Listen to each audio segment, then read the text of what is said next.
पिछले 70 सालों में भारत की प्राइमरी एजुकेशन को, क्योंकि हम हिंदी के प्रति, मराठी के प्रति, गुजराती के प्रति जो हमारी भाषाएं हैं, कभी हमने गर्व नहीं किया उनके ऊपर। हम बोलने से शर्माते हैं। एक नैरेटिव क्रिएट किया गया कि जो इंग्लिश बोलता है वो सच्चा भी है और ईमानदार भी है। इसलिए मैं मानता हूं कि जो सच्चे लोग आए थे ईस्ट इंडिया कंपनी के माध्यम से, उन्होंने क्या किया वो आपको पता है। और जब अपने वारिसों को यहां छोड़ के गए तो कुछ लोगों को इतनी हीन भावना थी, जो इस देश के प्रधानमंत्री बने, जिन्होंने इस देश को 19 साल चलाया, वो ये कहने में शर्माते थे कि मैं कौन हूं और मेरे पूर्वज कौन हैं। इसलिए विजनरी प्रधानमंत्री ने अंग्रेजी में भाषण दिया उस गरीब भारत को, और उनको यह कहने में शर्म आती थी मैं कौन हूं। उन्होंने कहा by accident I am a Hindu,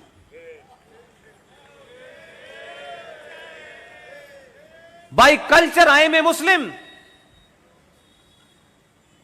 bye education I am a English man, and by accident I am a Hindu.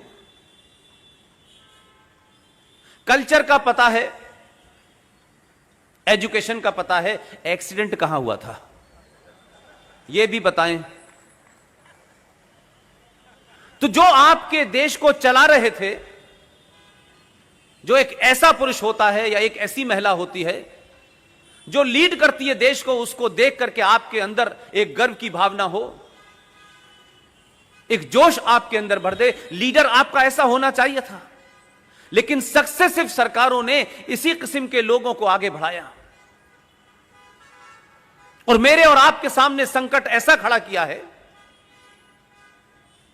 कि सौरभ भाई से लेकर के इस देश में चाहे मेजर जनरल जीडी बख्शी हो, पूर्व के डायरेक्टर हो रॉ के, कर्नल आरएसएन सिंह हो, सुशील पंडित हो, ये तमाम सारे लोग जो देश भर में बता रहे हैं, जो सच बात बता रहे हैं, आज पूरी दुनिया उनको सुन रही है और वो कोई अखबार नहीं पढ़ रही सौरभ भाई जिनका आपने नाम लिया है।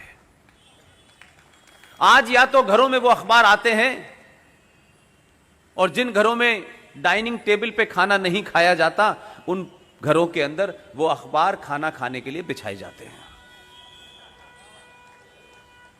उनकी उम्र 2 घंटे की नहीं होती, लेकिन आप जो बात कह करके यूट्यूब पर डालते हैं वो करोड़ों लोग सुनते हैं, और 50 साल के बाद भी सुनना चाहेंगे तो मिलेगी उनको। आपकी आवाज अमर हो गई है, आपके वाक्य अमर हो गए हैं। लोग आपके डायलॉग सुनते हैं, आपके बताए हुए कमेंट से छोटे छोटे ग्रुप में जब बैठते हैं और लोग बड़े बड़े ज्ञान देते हैं उनको, तो उन्हीं ज्ञान से वो काउंटर करते हैं। और जो लोग ये समझते थे कि सारा ज्ञान उन्हीं के पास है, वो अब संसद में 44 रह गए हैं।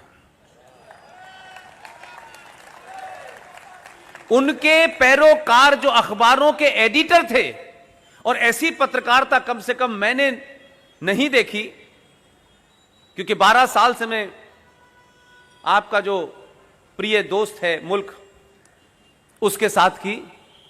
अखबार का एडिटर बेशर्मी के साथ यह कहता है कि फला जीत गया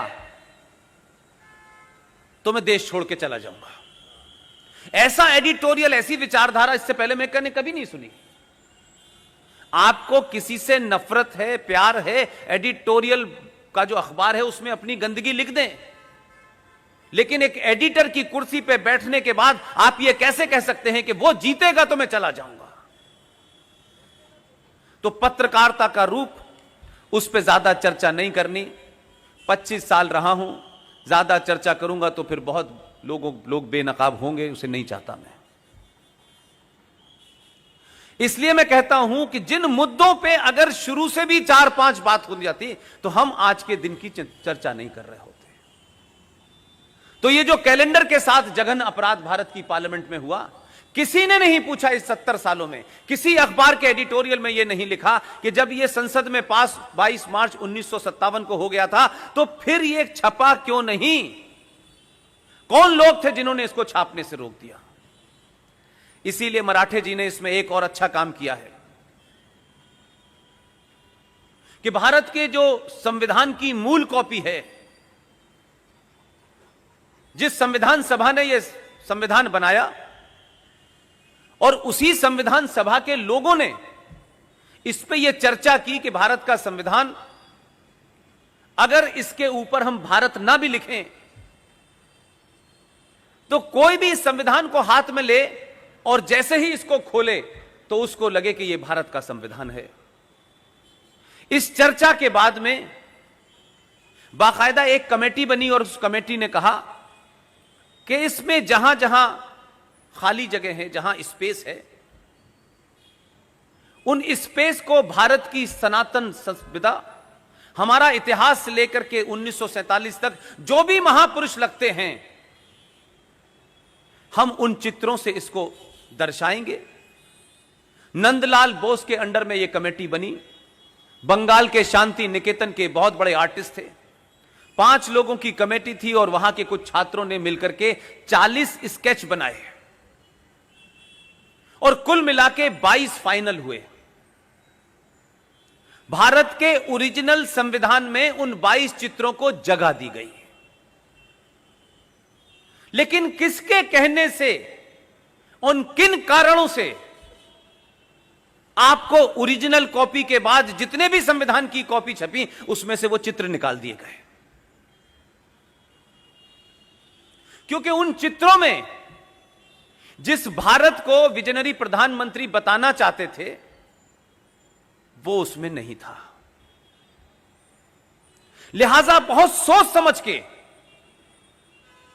ये बात मैं पूरे अपने होशो हवास में कह रहा हूं, आज का जो रूप है उसे देख के लगता है कि एक डिजाइन के तहत, एक एजेंडे के तहत ये 70 साल में भारत जिस मोड़ पे खड़ा है, जिन समस्याओं से दो चार हो रहा है, जो ताकतें इसके आइडिया ऑफ इंडिया को चैलेंज कर रही हैं, जो ताकतें भारत राष्ट्र को तोड़ना चाहती हैं, मात्र 70 साल में हम वहीं खड़े हुए हैं क्योंकि हमने सफर और रास्ता दोनों गलत चुना था।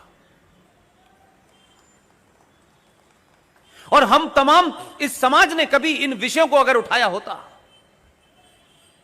तो मैं नहीं मानता कि 70 साल में जिनकी पूरी दुनिया में दुर्गति हो रही है, जो पूरी दुनिया में बेआबरू हो रहे हैं, जो पूरी दुनिया में मारे जा रहे हैं, वो आपको चैलेंज कर रहे हैं। उस ओरिजिनल कॉपी में जो 22 चित्र थे, उसमें एक जगह जहां फंडामेंटल ड्यूटीज की बात कही गई है, आपके अधिकारों की बात कही गई है, उसके ऊपर जो स्केच बना हुआ है उसमें भगवान राम, लक्ष्मण जी और हनुमान जी बने हुए हैं। उसी संविधान में कृष्ण जी बने हुए हैं, उसी संविधान में सुभाष चंद्र बोस बने हुए हैं, उसी संविधान में छत्रपति शिवाजी महाराज बने हुए हैं।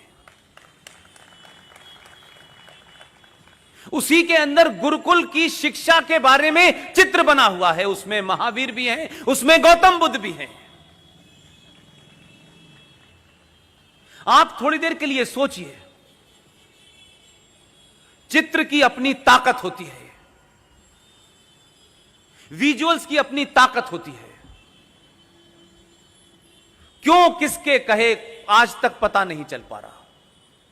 और मैं जब यह बात सवाल करता हूं तो मेरी छवि यह बन गई है कि कोई एक नई कंट्रोवर्सी होने वाली है, इसलिए मुझे अभी तक जवाब नहीं मिला। मैं सिर्फ इतना पूछना चाहता हूं कि जो भारत के ओरिजिनल संविधान में ये 22 चित्र हैं, किसने गायब करे थे उसका नाम बताओ।